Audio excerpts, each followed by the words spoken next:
Hello everyone, स्वागत है आप सभी का हमारे YouTube channel exam 2.0 study channel पर। आज के इस वीडियो में हम लोग बीएड प्रवेश परीक्षा 2023 के लिए सामान्य ज्ञान का क्लास 2 हम लोग कवर करने वाले हैं, जिसमें हम लोग 50 इंपॉर्टेंट जीके जीएस को कवर करेंगे। तो इस वीडियो को आप लोग अंत तक जरूर देखिएगा और ये वीडियो आपको पसंद आता है तो इसको खूब से खूब शेयर कीजिए उन लोगों के पास जिनका एग्जाम होने वाला है 24 अप्रैल को। और ये वीडियो आपको पसंद आ रहा है तो इसको लाइक करिए और चैनल को सब्सक्राइब नहीं किया तो चैनल को सब्सक्राइब करके बेल आइकन बटन भी दबा दीजिए। तो चलिए स्टार्ट करते हैं और आज का पहला प्रश्न देखते हैं। तो चलिए आज का पहला प्रश्न देखते हैं। सामान्य ज्ञान का पहला प्रश्न दिया गया है कि एक आर्थिक व्यवस्था जिसे निजी तथा राज्य के उपक्रम को मिलाकर बनाई जाती है वह कहलाती है। तो क्या कहलाती है ये आपको बताना है। तो इसका करेक्ट आंसर मैं आपको बता दे रहा हूँ। यहाँ पर करेक्ट आंसर हो जाएगा मिश्रित अर्थव्यवस्था कहलाती है। ऑप्शन नंबर डी करेक्ट हो जाएगा। उसके बाद हम देखते हैं दूसरा प्रश्न। दूसरा प्रश्न यहाँ पर दिया गया है कि भारत में तीसरी पंचवर्षीय योजना का मुख्य उद्देश्य क्या था। ये आपको बताना है तीसरी पंचवर्षीय योजना का मुख्य उद्देश्य क्या था। तो इसका करेक्ट आंसर मैं आपको बता दे रहा हूँ। यहाँ पर करेक्ट आंसर हो जाएगा ऑप्शन नंबर बी कृषि। उसके बाद आगे देखते हैं तीसरा नंबर, किस अनुच्छेद के अंतर्गत भारत के राष्ट्रपति द्वारा संवैधानिक आपातकाल लागू किया जाता है। तो इसका करेक्ट आंसर आपको बताना है। यहाँ पर अनुच्छेद दिए गए हैं ऑप्शन में और आपको बताना है इसमें से करेक्ट आंसर क्या होगा। तो इसका करेक्ट आंसर हो जाएगा ऑप्शन नंबर सी, अनुच्छेद 356 के तहत संवैधानिक आपातकाल लागू किया जाता है राष्ट्रपति द्वारा। उसके बाद अगला प्रश्न यहाँ पर चौथा नंबर दिया गया है कि ऊपरी सदन यानी राज्यसभा के कितने सदस्यों की नियुक्ति भारत के राष्ट्रपति द्वारा की जा सकती है। तो इसका करेक्ट आंसर आपको बताना है। तो इसका करेक्ट आंसर मैं आपको बता दे रहा हूँ। इसका करेक्ट आंसर हो जाएगा 12 राष्ट्रपति द्वारा की जा सकती है नियुक्ति। उसके बाद आगे दिया गया यहाँ पर पांचवा नंबर की अकबरनामा किसने लिखा था। ऑप्शन दिए गए और इसमें से करेक्ट आंसर आपको बताना है। तो इसका करेक्ट आंसर हो जाएगा अबुल फजल द्वारा लिखा गया था अकबरनामा। उसके बाद यहाँ पर छठा नंबर दिया गया है कि किस सिख गुरु ने खालसा की शुरुआत की। तो इसका करेक्ट आंसर क्या होगा यहाँ पर। इसका करेक्ट आंसर हो जाएगा गुरु गोविंद सिंह ने खालसा की शुरुआत की। उसके बाद अगला दिया गया यहाँ पर सातवां नंबर, भूमध्य रेखा पर दो देशांतरों के बीच की दूरी लगभग कितने किलोमीटर है। तो आपको बताना है कि कितने किलोमीटर है भूमध्य रेखा पर दो देशांतरों के बीच की दूरी। तो इसका करेक्ट आंसर हो जाएगा ऑप्शन नंबर बी यानी 111 किलोमीटर है। उसके बाद हम लोग आगे देखते हैं आठवां नंबर, निम्नलिखित में से कौन सी पवनें गर्म धूल से लदी होती हैं तथा सहारा मरुस्थल से भूमध्य सागरीय क्षेत्र की ओर बहती हैं। तो आपको बताना है कि सहारा मरुस्थल से भूमध्य सागरीय क्षेत्र की ओर बहती हैं, वो बताना है पवनें। तो इसका करेक्ट आंसर हो जाएगा ऑप्शन नंबर ए सीरोकोम। उसके बाद आगे देखते हैं यहाँ पर नौवां नंबर, निम्नलिखित में से कौन सी मानव शरीर की सबसे बड़ी कोशिकाएं हैं। ऑप्शन दिए गए और इसमें से करेक्ट आंसर आपको बताना है नौवां का। तो इसका करेक्ट आंसर हो जाएगा ऑप्शन नंबर सी तंत्रिका कोशिकाएं। तंत्रिका कोशिकाएं जो है वो मानव शरीर की सबसे बड़ी कोशिकाएं होती हैं। इसके बाद यहाँ पर 10वां नंबर दिया गया है कि निम्नलिखित में से कौन मानव त्वचा को रंग प्रदान करने के लिए उत्तरदायी है। तो इसका करेक्ट आंसर क्या होगा ऑप्शन में से। तो इसका करेक्ट आंसर हो जाएगा मेलेनिन। मेलेनिन जो होता है वो मानव त्वचा को रंग प्रदान करने के लिए उत्तरदायी है। उसके बाद हम लोग 11 नंबर देखते हैं। 11 नंबर दिया गया है कि निम्नलिखित में से कौन से 3 आर पर्यावरण के अनुकूल माने जाते हैं। तो इसका करेक्ट आंसर क्या होगा। इसका करेक्ट आंसर हो जाएगा ऑप्शन नंबर ए कम करना, पुनः प्रयोग करना, पुनः चक्रित करना। उसके बाद आगे दिया गया यहाँ पर 12 नंबर में दिया गया है कि फुटबॉल की एक मैच के एक भाग की अवधि मिनट में होती है। तो कितने मिनट की होती है ये आपको बताना है, एक भाग की अवधि। तो इसका करेक्ट आंसर क्या होगा यहाँ पर। इसका करेक्ट आंसर हो जाएगा ऑप्शन नंबर डी 45। ठीक है, 45 मिनट की होती है। इसके बाद अगला प्रश्न यहाँ पर 13 नंबर दिया गया है कि निम्नलिखित में से कौन सी फिल्म सत्यजीत रे के द्वारा निर्देशित नहीं है। तो इसका करेक्ट आंसर हो जाएगा ऑप्शन में से गुमनाम। गुमनाम जो है वो सत्यजीत रे के द्वारा निर्देशित नहीं है। उसके बाद आगे दिया गया है 14 नंबर दिया गया है कि संदेश सेवा किस क्षेत्र के अंतर्गत आता है। तो ये आपको बताना है कि किस क्षेत्र के अंतर्गत आता है संदेश सेवा। तो इसका करेक्ट आंसर हो जाएगा तृतीयक, ऑप्शन नंबर सी करेक्ट हो जाएगा। उसके बाद हम लोग 15 नंबर देखते हैं। 15 नंबर दिया गया है कि निम्नलिखित में से कौन सा एक प्रत्यक्ष कर नहीं है। तो प्रत्यक्ष कर कौन सा नहीं है ये आपको बताना है। तो इसका करेक्ट आंसर हो जाएगा ऑप्शन नंबर डी इनमें से कोई नहीं। उसके बाद हम लोग 16 नंबर देखते हैं। 16 नंबर दिया गया है कि निम्नलिखित में से कौन सा स्वाभाविक रूप से न्यायपूर्ण है। तो स्वाभाविक रूप से कौन सा न्यायपूर्ण है ये आपको बताना है। तो इसका करेक्ट आंसर हो जाएगा ऑप्शन नंबर सी मौलिक अधिकार।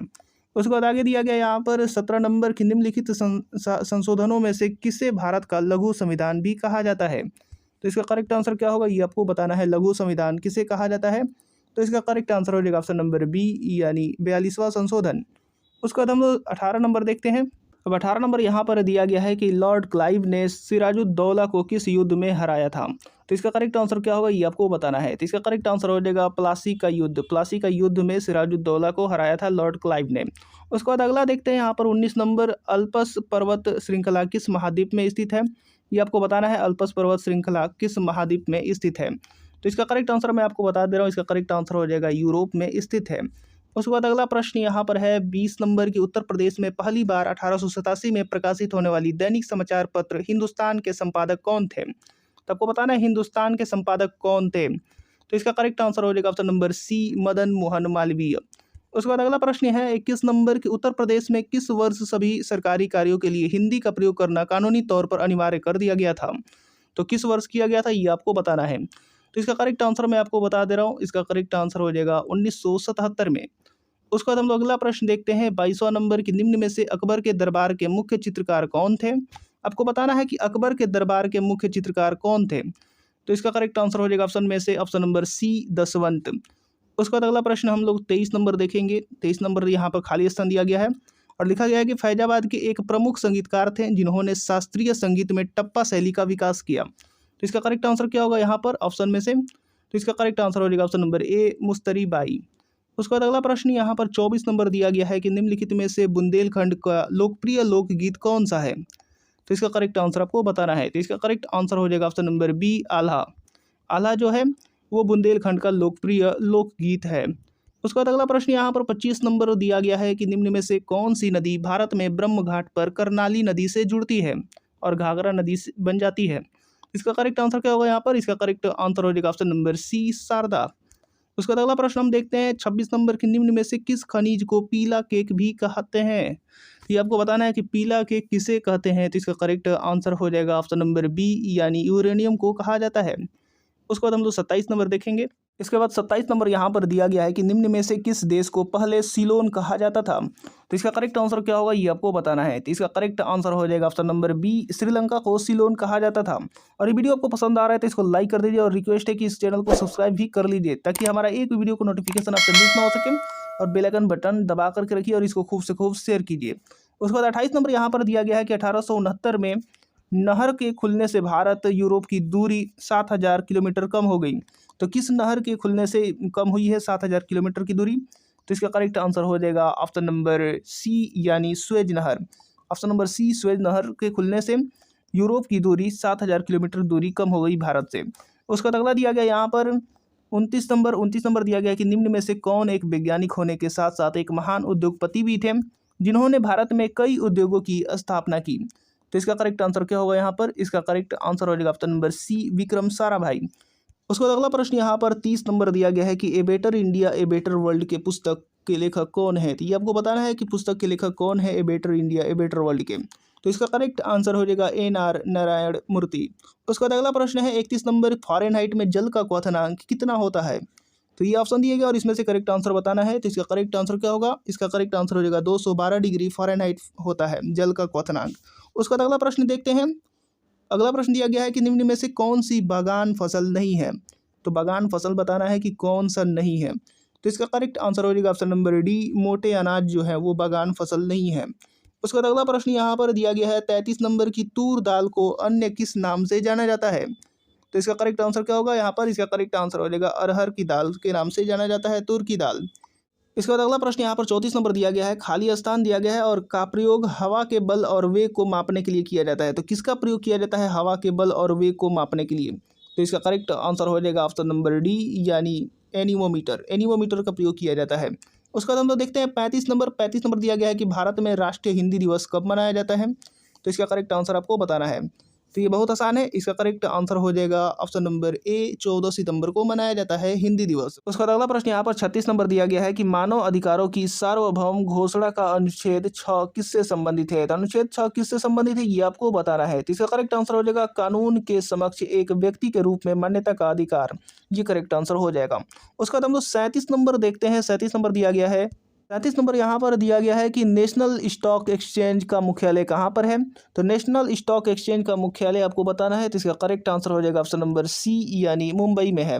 उसके बाद अगला प्रश्न है 38 नंबर, एंटीबायोटिक पेनिसिलिन का खोज किसने की थी? तो आपको बताना है एंटीबायोटिक पेनिसिलिन की खोज किसने की थी। तो इसका करेक्ट आंसर हो जाएगा ऑप्शन नंबर बी, यानी अलेक्जेंडर फ्लेमिंग ने की थी।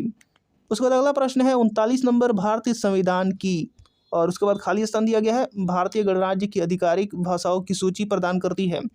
तो बताइए यहाँ पर कौन सा अनुसूची होगा? तो इसका करेक्ट आंसर हो जाएगा ऑप्शन नंबर डी, 8वीं अनुसूची जो है वो भारतीय गणराज्य की आधिकारिक भाषाओं की सूची प्रदान करती है। उसका बाद अगला प्रश्न दिया गया है कि खाली स्थान की नियुक्ति भारत के राष्ट्रपति द्वारा नहीं की जाती है, तो बताना है कि किसकी नियुक्ति भारत के राष्ट्रपति द्वारा नहीं की जाती है। तो ऑप्शन दिए गए, इसमें से करेक्ट आंसर क्या होगा? इसका करेक्ट आंसर हो जाएगा ऑप्शन नंबर बी यानी महाधिवक्ता। उसका बाद अगला प्रश्न दिया गया है, पहले भारतीय राज्य का नाम बताइए जिसके प्रत्येक परिवार में कम से कम एक सदस्य के पास बैंक खाता है। तो इसका करेक्ट आंसर क्या होगा यहाँ पर? तो इसका करेक्ट आंसर हो जाएगा ऑप्शन नंबर डी केरल। ये केरल भारतीय राज्य है जिसके प्रत्येक परिवार में कम से कम एक सदस्य के पास बैंक खाता है। उसके बाद अगला प्रश्न देखते हैं 42 नंबर, उस वाहिनी का चयन करें जो मूत्राशय से मूत्र को शरीर के बाहर ले जाती है। तो इसका करेक्ट आंसर क्या होगा? इसका करेक्ट आंसर हो जाएगा ऑप्शन नंबर ए यूरेथ्रा। उसके बाद अगला प्रश्न देखते हैं 43 नंबर, राष्ट्रीय शिक्षा दिवस प्रत्येक वर्ष कब मनाया जाता है? तो इसका करेक्ट आंसर क्या होगा यहाँ पर? इसका करेक्ट आंसर हो जाएगा ऑप्शन नंबर डी यानी 11 नवंबर को राष्ट्रीय शिक्षा दिवस प्रत्येक वर्ष मनाया जाता है।